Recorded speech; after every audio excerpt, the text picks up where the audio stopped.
the holiday season. For many, it is a time of joy, togetherness, and goodwill. Streets are adorned with twinkling lights, and homes are filled with the warm glow of festive cheer. But deep within the folklore of Central Europe, there exists a darker spirit of the season. A shadowy figure who thrives on fear rather than joy. Potentially malevolent and devoid of seasonal cheer, he is Krampus. The punisher of the wicked. The shadow of Saint Nicholas and the ultimate nightmare of misbehaving childs.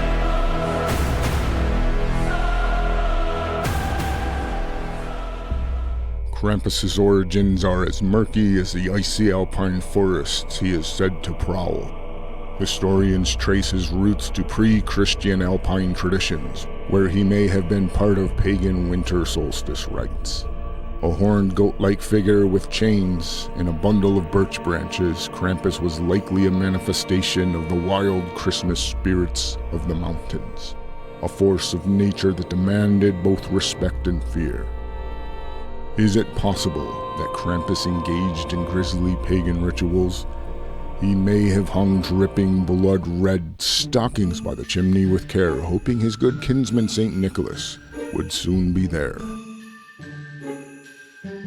Did Krampus possibly build a wicker man, lighting it ablaze with furious flame whilst he threw his freshly soaked chestnuts with the slit side up in a cast iron skillet? Place them on the hot coals of your fire and roast them for about 10 minutes, stirring once or twice to ensure even roasting and to prevent them from burning. Some legends suggest Krampus is the offspring of Hel, the Norse goddess of the underworld. As Christianity spreads across Europe, Krampus became entwined with Christmas traditions, despite the Catholic Church's efforts to suppress his dark legacy. The folklore describes Krampus and St. Nicholas arriving together on the night of December 5th, known as Krampusnacht, or Krampusnight. Naughty children face his wrath, where Krampus will take out his birch branch and furiously beat one large egg along with yeast mixture, 2 cups bread flour, white sugar, butter, and salt in a large mixing bowl. Stir well to combine, add remaining flour, 1/4 of a cup at a time, stirring well after each addition. Oh, that was a recipe for stolen bread. Let's continue. In more chilling versions of the tale, Krampus is said to ravenously devour these tender, innocent, delectable little gingerbread boys along with a cold glass of refreshing milk while listening to the sweet, soothing retro sounds of the Harry Simeon chorale on a snowy December eve. Or he just drags his victims downstairs on a cheery Christmas morn as the children gleefully open their presents wrapped in gaily accented festive paper. The name Krampus comes from the German word Krampen, meaning claw. This gives us a hint of his sinister nature. According to some legends, Krampus drags misbehaving kids from their homes, stuffs them into a sack, and carries them away to his lair. Krampusnacht, or Krampusnight, is celebrated on December 5th, the eve of St. Nicholas Day. In Alpine villages, young men don elaborate Krampus costumes, complete with masks carved from wood and real animal horns. They parade through the streets, clanging cowbells and rattling chains.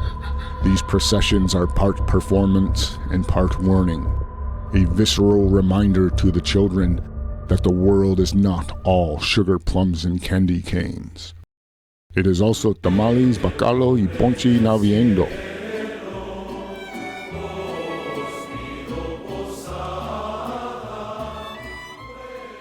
But Krampus isn't confined to Austria or Germany. Variations of this malevolent spirit can be found throughout Europe. In the Czech Republic, he's known as Gert, a devilish companion to Saint Nicholas. In Hungary, he appears as Krampus, wielding his bundle of birch sticks. Even Iceland has its dark spirits, like Nutipuki, who goes from door to door demanding leftover alcohol and food. Interestingly, Krampus's association with Saint Nicholas, the kind and jolly bringer of gifts, creates a dichotomy that reflects the balance of light and dark. While Saint Nicholas rewards, Krampus punishes. Together they form a complete picture of morality, one that rewards virtue and chastises wicked vice. Like returning for one's fourth visit to the buffet table for more spiral ham, collard greens, and sweet potato pie. When we think of Christmas today, we often picture a purely joyful celebration. Yet the roots of many holiday traditions are deeply intertwined with rituals meant to ward off darkness and evil. Consider the Christmas tree, a symbol that originated from pagan winter solstice practices, or the Yule log, which was burned to banish the long dark nights and the hellacious entities that abound within them. The trimming of the Christmas tree, a cherished tradition in many households, stems from ancient customs of decorating evergreen boughs to symbolize eternal life. Stockings hung by the fireplace find their origins in tales of Saint Nicholas himself, who was said to have left gold coins in the shoes or stockings of the needy. Wassailing, the act of going door to door, singing and sharing drinks, was once a way of blessing crops and homes. Even the act of exchanging gifts and delivering Christmas cookies has its roots in older traditions, symbolic of generosity and goodwill. But Krampus's rise to global recognition begs the question, how does this dark figure fit into the modern understanding of Christmas? To answer that, let's look at how Christmas has been celebrated across cultures. In Europe, the holiday has long been a time of community and ritual. In Victorian England, ghost stories were a Christmas Eve tradition, a practice immortalized by Charles Dickens' A Christmas Carol. In Iceland, children await the Yule lads, a group of mischievous trolls who bring both treats and trouble. In the United States, Christmas underwent a transformation in the 19th century, shaped by a blend of European traditions and commercial innovation. Clement Clark Moore's poem, A Visit from St. Nicholas, introduced the modern image of Santa Claus, while companies like Coca-Cola popularized his jolly red-suited persona. But even as Christmas became more commercialized, its darker elements never fully disappeared.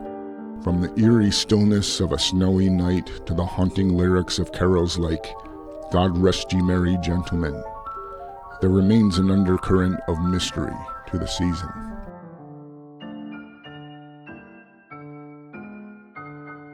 Krampus, with his fiery eyes and rattling chains, is a reminder that Christmas is not just about joy, but also about reflection. It is a time to confront our own misdeeds and strive to do better. In that sense, he is more than a monster. He is a mirror, forcing us to look at the parts of ourselves we might otherwise ignore. So this holiday season, as you hang your stockings and string your lights, remember that Christmas is a tapestry of stories, some bright, some dark. And perhaps as you sip your hot cocoa, you'll hear the faint jingle of chains in the distance, a gentle reminder that while kindness and generosity should reign, the shadow of Krampus is never too far away. From all of us at Payne's Hollow, may your holidays be merry and your misdeeds forgiven.